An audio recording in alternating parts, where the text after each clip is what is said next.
Bom dia, meninas, trazendo aqui para vocês Atos 13. Eu sei que estava andando meio sumidinho, mas eu estava envolvida com outras coisas de ministério, mas a gente vai continuar a nossa playlist. E eu sei que a gente já teve o nosso meeting no Zoom, que foi sobre Atos 13, mas a gente não vai quebrar aqui a nossa série, então a gente vai trazer a nossa narrativa bíblica aqui, nesse capítulo. Então tô aqui de cabelo novo para vocês, pra gente falar sobre esse capítulo. E acontece algo já bem legal aqui nesse capítulo, porque é a primeira viagem missionária. Então vai começar aqui nesse capítulo. E com o início das viagens, a história vai mudar um pouquinho de direção. Então antes da gente entrar nesse capítulo, tem uma coisa bem importante pra gente entender, que até aqui em Atos, o evangelho estava avançando, mas ainda estava muito centrado em Jerusalém. Mas agora vai começar a mudar, porque Deus ele vai começar a espalhar a igreja. Então o crescimento ele não vai ser só local, ele vai virar missão. E isso a gente já pode aprender alguma coisa com isso, antes da gente começar. Porque a gente vê que Deus ele não nos chama apenas para crescer, ele também nos envia. Bom, então no início do capítulo, eles estão lá na igreja de Antioquia, e o texto mostra algo bem legal, que ali naquele lugar já tinha profetas e mestres, entre eles Barnabé e Saulo e outras pessoas, mas tem um detalhe bem legal aqui, que eles estavam servindo a Deus, enquanto eles viviam também uma vida comum, normal. Então não era só palco e nem destaque, era uma vida real, com Deus no meio. Então a gente vê que nem todo mover de Deus começa com algo grandioso ou com barulho, né? Alguns começam com uma fidelidade escondidinho ali no secreto. Bom, enquanto eles estavam orando e jejuando, o Espírito Santo fala. E aqui é onde vai começar a mudar algumas coisas, porque não foi no caos, nem na pressa. O Espírito Santo falou num ambiente de busca. E ele disse algo mais ou menos assim: separem para mim, Barnabé e Saulo, para a obra.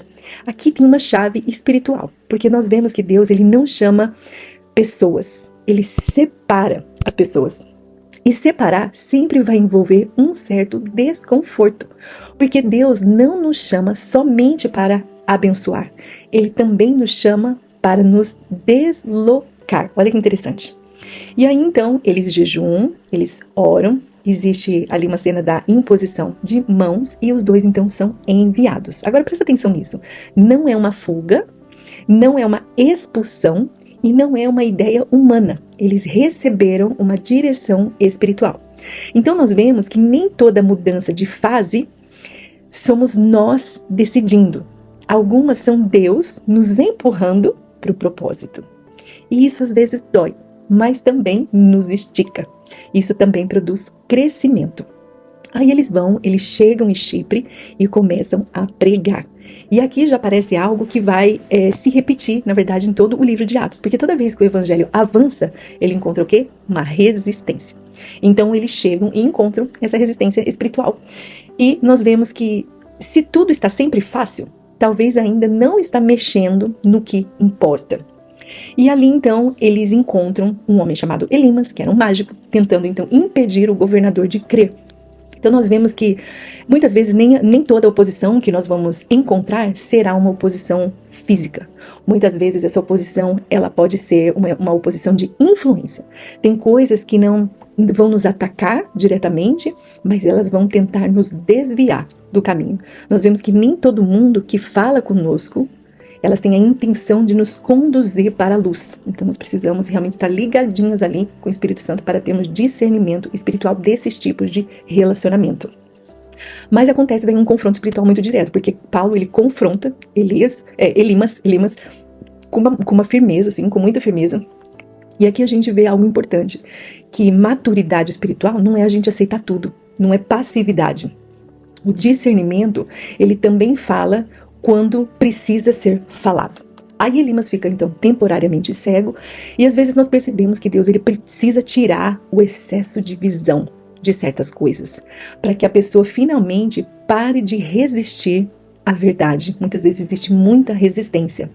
E aí o governador crê e o texto diz algo muito simples: ficou admirado com o ensino do Senhor. Ou seja, não foi espetáculo, foi a pura verdade. Porque o evangelho, ele não depende de performance, ele depende de verdade com uma autoridade espiritual.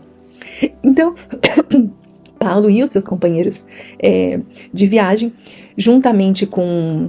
existe ali, na verdade, uma transição, tá? Uma certa tensão ali, porque Paulo e os companheiros de viagem seguem, né, a viagem, mas João Marcos, ele os abandona. E ele volta para Jerusalém.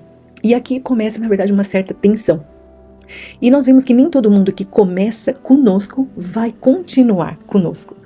Mas também nem toda saída é traição. Às vezes é um limite, medo ou simplesmente uma fase que a pessoa está fazendo. Mas Deus, Ele continua a obra mesmo assim. Porque apesar que Ele quer que nós sejamos parceiros com Ele na obra, Ele não depende de nós para fazer a obra. E aí eles chegam então em Antioquia, né? E eles entram nas sinagogas, são convidados a falar. E nós vemos aqui que Deus ele abre portas em lugares improváveis, porque quando Deus envia, Ele também prepara aquele ambiente, prepara o espaço. E Paulo então começa a pregar. Então ele levanta e começa a contar toda a história de Israel, as promessas, Jesus, sobre a ressurreição, e aponta para algo central aqui. Então tem um ponto central dele e é um só. Jesus é o cumprimento de tudo. Então a Bíblia inteira aponta para Cristo. Então, se algo te afasta disso e dessa verdade, uma coisa nós podemos ter: não é direção de Deus. Seja o melhor trabalho, o melhor salário, o melhor amigo, se isso está fazendo com que você rompa com o Senhor ou atrapalhe na sua rotina com o Senhor, nós podemos ver que não é uma direção do Espírito Santo, uma direção do Senhor. E ali então, quando Paulo está falando, nós vemos uma resposta das pessoas, porque o povo quer ouvir mais. Algumas pessoas começam a seguir, mas não são todos. Então nós vemos que a verdade, quando ela chega, ela pode dividir, ela traz essa divisão, vai trazer diferentes tipos de reações das pessoas. Algumas pessoas vão se render verdadeiramente, mas outras podem então resistir à verdade, podem resistir à palavra. Só que essa resistência aqui nesse capítulo, ela cresce, porque no próximo sábado, quase toda a cidade aparece, mas existe aí então uma inveja religiosa. Ou seja, não é contra a mensagem, mas é contra o impacto que essa mensagem está causando. E aqui nós vemos então que nem sempre o problema vai ser aquilo que a gente fala, mas pode ser muitas vezes aquilo que Deus está fazendo através das nossas vidas. Olha que interessante isso. Na verdade, isso eu acho até que merece uma pausa, porque é muito real hoje. E às vezes, infelizmente, isso acontece até dentro da igreja. Bom, aí tem uma virada, na verdade, aqui no Evangelho, continuando nesse capítulo, porque Paulo diz algo aqui bem interessante. Ele diz algo assim, que já então que vocês estão nos rejeitando, nós vamos então a quem?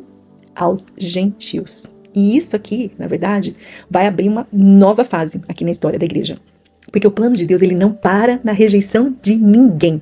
E nós não podemos deixar que a rejeição nos pare. Nós precisamos continuar caminhando no Espírito.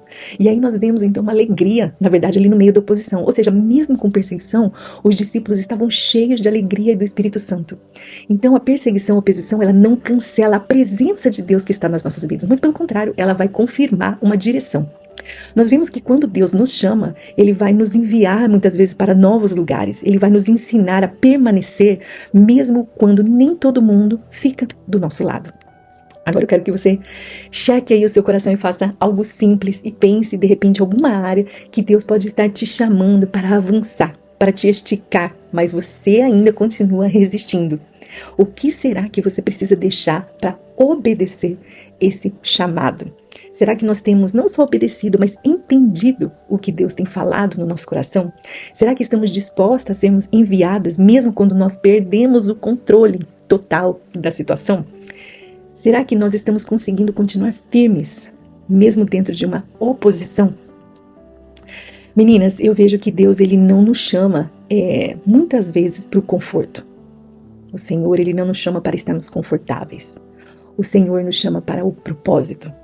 Mas quando Ele envia, não é sobre nós. E não é sobre aquilo que a gente quer, às vezes, ou deseja, né? Não é sobre aonde nós vamos, sobre o local. Mas é sobre quem vai com você. Pense nisso. Deus abençoe e o próximo capítulo 14.